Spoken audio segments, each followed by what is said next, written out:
Okay guys, we just got done. Just got done with Rochelle and Kevin's engagement session. And we're leaving the lake behind, man. It was a good day. We had a good solid hour and a half of shooting with the Fuji, which was my go-to camera, especially for this kind of stuff. And here it is, right here, guys. Had the 23mm lens on it, 50mm lens on it, and a 35 1.4. So I'm gonna put some shots up later for you guys to see, and I'm gonna go grab a beer. Peace.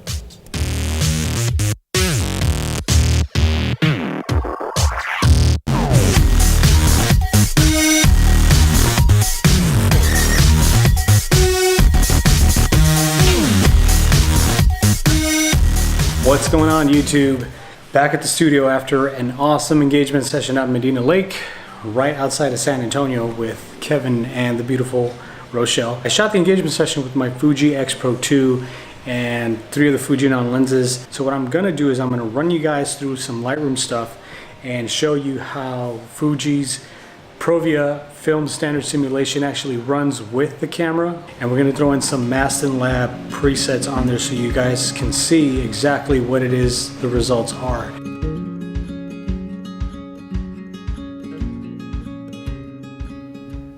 What's going on, guys? Video 2 Lightroom editing session that I had with Rochelle and Kevin from an engagement session a few weeks ago. If you guys saw video 1, I know I talked a little bit about putting out different material, but I did have this video already halfway done, so I did want to put this out, and I do want to share different types of things that I do as far as weddings, engagements, stuff like that, and some street photography. So again, this channel is just a whole melting pot of everything. All right, so let's get started here. What I want to show you guys is what I mentioned in the video earlier, was the way that Fuji's camera profiles work with Mastin Labs. All right, so we're gonna just get to it right here, guys. And the reason I decided to use Mastin Labs on this session was because of that white ground, that white dirt that we have there, the white rock, the sun coming up, the colors that the bride and the groom were wearing, my couple was wearing. So I really liked all of that, and I really thought that a nice clean image would look really well, which is why I went with the Mastin Labs. And if you see here, Fuji 160 is what we're gonna go with. So one thing I want you guys to notice is I applied 160 NS, and I'm going to go straight down to camera calibration. Now what I'm going to do is I'm going to open up Adobe Standard, and we're going to go all the way down to cameras. Now again, from video 1, everything with the word camera in front of it is usually what lives in your specific camera. So Canon has different ones. Fuji in this case has all of these right here with the word camera in front of them.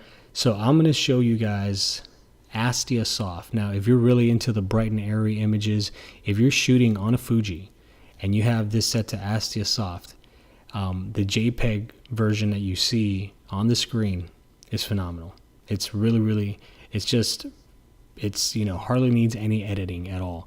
It's got that pastel, bright and airy look, and especially if you tend to overexpose in the camera, you can really shoot JPEG and get these photos just straight out of the camera and deliver them to your client, other than retouching, of course. So I'm going to hit Astia Soft here, and if you see, it shifted the greens a little bit of the blues and some blacks, but I've already applied my Mastin Lab preset.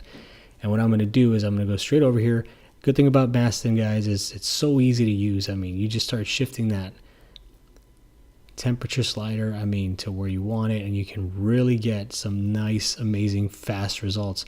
And at the end of the day, that's what presets are meant to do, right? They're meant to get us from point A to point B as fast as they can. You know, they don't solve all your problems. They don't pay your studio rent, for example. So yeah, use them at your discretion. There's some people that swear by them, and you know, all types of things, but I like to use them in moderation.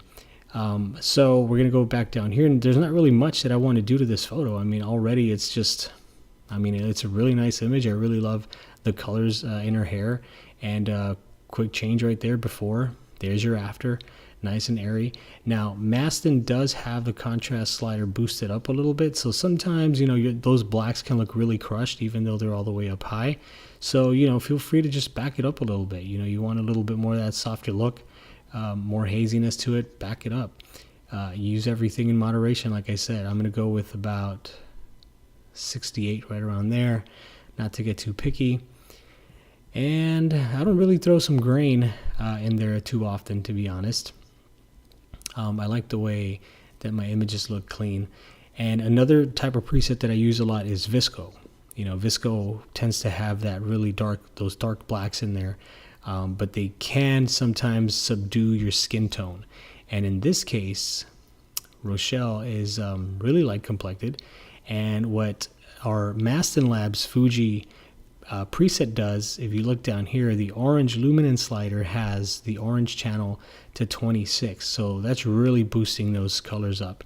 All right, so I'm going to move on to this next one and just reset this guy right here.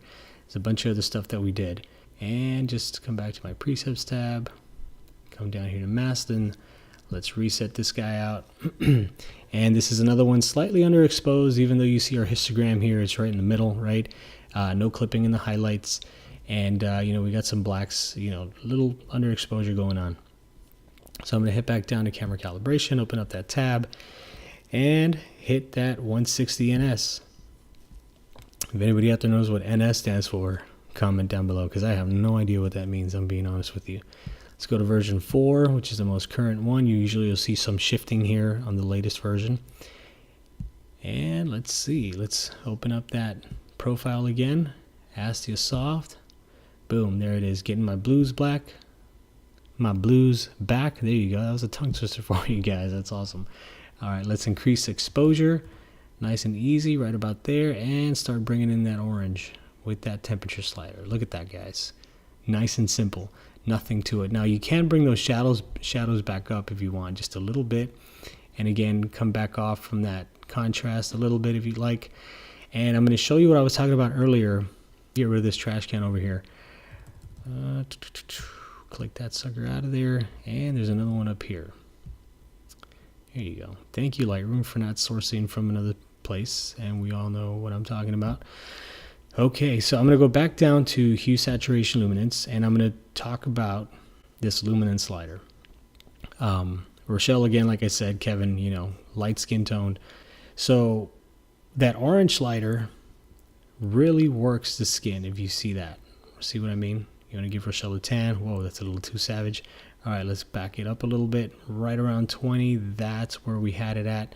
Now, if you zoom in, you'll be able to see a big difference here. So I'm going to start taking that orange channel, coming back down. Now, one of the things that I noticed Visco preset packs do is they work a lot with this orange channel, and they mute the skin tones down. So I usually got to come back in here and bump it up just a tiny little bit, along with the red slider, ever so gently, right? So we're working in moderation. Everything is nice and soft and little small tiny increments, guys. So I'm going to come back up. I think this image needs to be a little bit more warm, a little bit warmer. Right around there, I guess. Here you go. And there we have it, guys. Simple sharpening applied. I'm going to do a quick before and after for you. Before and after. And there's nothing to it, guys. Mastin saves the day with these awesome presets. And it, you know, it literally takes you seconds to do. Like I said, you know, you can be a big fan of all kinds of presets, but you got to find the one that works for the scenario. So, you know, a lot of my Tribe Archipelago presets out there, I don't find them useful for my side of town, you know, especially when I'm doing a lot of street stuff. You know, they just don't work for me. You know, a lot of my clients like to dress up and wear suits and ties and nice fancy dresses. And I feel that Tribe Archipelago doesn't really stick to that, in my opinion. And then, of course, you have Rochelle and Kevin here, nice and, you know, natural, a little bit more flowy of a dress. And, of course, the location, bouncing a lot of sunlight around, you know, then that's when Mastin comes in. So when you get these presets, make sure you open them up and just look inside these tabs, especially the camera calibration and HSL. split toning, curves, just to see what's really going on behind these. And I know Mastin, I want to say they don't really have too much going on in the curves channel. And that's why they're very simple, but they look really, really nice and clean. So let's go on to this next image, shifting over to that super overexposed shot. Now, Rochelle was not expecting this shot at all. So yeah, it's not her fault, right? And again, all I'm going to do is just bring the exposure down a little bit. A lot of these Mastin presets work well when you overexpose them. So I'm going to come down to my Fuji NS again, bring those skin tones back, camera calibration, bring it down to Astia Soft. And I mean, just look at that difference, guys. The huge difference automatically with those blacks. You can see it right here on the hair. I like to have a little bit of blacks in the photos, only because it really makes the photo look, you know, it's got a nice uniformity to it. Click it again, boom, it's back there. It's almost like a slight contrast. And I'm going to close this guy up, come back here, adjust, here we go, my exposure a tiny bit. And I'm going to hit this with some warmth. So warm up that skin tone and nice golden hair there. All right. I'm going to come back down, HSL, work that luminance, 26. I don't need to change that. I'm really happy with this right now. And that's it. That's where we're at. So 80 contrast. That's some other thing I might want to change. That's too high. I think I'll stick to 80, to be honest. Perfect. Even though it was slightly overexposed, that's a good example of what this one here and this one here, underexposed and overexposed shot can do. So already if you're shooting slightly overexposed, I mean, Mastin just brings it in, you know, just guns blazing. So let's move on to the next one, and this one right here, guys. Let's reset this guy up here. Big old pile of trash back here, but we took care of it in Lightroom. And it actually did a good job at sourcing it. So I'm going to try it again in a bit, and hopefully it does a good job at cloning that sucker out. So let's go over it once. And it kind of did an okay job. But see, come on, Lightroom, help me out here. All right, for the sake of this tutorial and speeding things up, get rid of that guy. Boom. Come into the crop. And let's just bring it in a tiny little bit here. Not too much, maybe right around there. And bring her down here. We can get some sky right about there. All right, let me do close here. Okay, back to the drawing board. Fuji 160. Boom, nothing to it. Now, what's really going on with Mastin? Well, if you look here, once you apply that Fuji 160, it crushes highlights. Doesn't crush the highlights. It brings down the highlights, brings down the whites, lifts the shadows, and those blacks are really high up there, but it's being compensated by the contrast slider up here. So it's a really simple preset, if you ask me, but they really do a fine job at mimicking Fuji film. So I mean, from what I've seen, these guys go, man, all out with trying to mimic that film look. So I'm going to go back up to Basics tab, bring in some warmth. I actually like the way this white balance looks. I actually shoot a little cooler sometimes, but let's bring in some heat there. Right about there. I'm happy with my contrast, nothing else. HSL is fine. Let's see what's happening under split toning. Nothing happening here. And there we have it.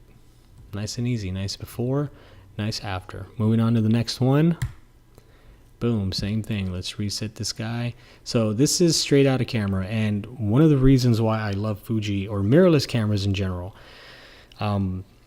is the electronic viewfinder, guys. You know, you're looking through that electronic viewfinder, you can really see exactly what that photo is going to look like once you import it. I mean, there's no chimping, as they call it, when, you know, DSLRs, you shoot and then you look back down at your camera and then adjust exposure, point it back up, look back down at the camera. You know, this is what you see in your viewfinder is what you're going to get. So these histograms, I mean, we had some pretty harsh sun. It's not that soft. That, you know, this was at 520, you know, when the sun was going down around 6:30. So the sun was still pretty high. And I guess what helped out a lot here was this this bright, the dirt down here really bright and white, so it was bouncing back up into their faces. So let's go back into Fuji 160 again. Boom. And I mean, if you had to deliver an image for proofing, this would be, you know, ideal. I love the way this looks. It's really, really nice. I like those colors. And we're going to come down to camera calibration. I'm going to change it to Astia Soft. And you see the difference there. Now I'm going to do that one more time. I'm in Astia Soft. That's only available inside Fuji cameras. And then I'm going to go to Adobe Standard, which is the default. So I'm going to go Adobe Standard. Not so punchy, right? Astia Soft. It's got that punch, and even in the hair you can see it right there. So I might want to lift my exposure a little bit, even my shadows a tiny bit. Maybe just one little click there, and let's maybe warm it up a bit. Kind of going against my tradition of shooting kind of cool here, but there we go. Now going back to HSL, that orange luminance is not going to change. It's still at 26. But again, if you have something and it's zeroed out by any chance, I mean, look at the difference it makes from 0 to 22. You can really see that skin tone pop. All right, so small increments, guys. Anyways, that concludes the second video. My AC just turned on, so I hope you guys heard it. That means I pay my bills doing what I love. And till next time, guys, have fun, comment below, and show some love. Peace.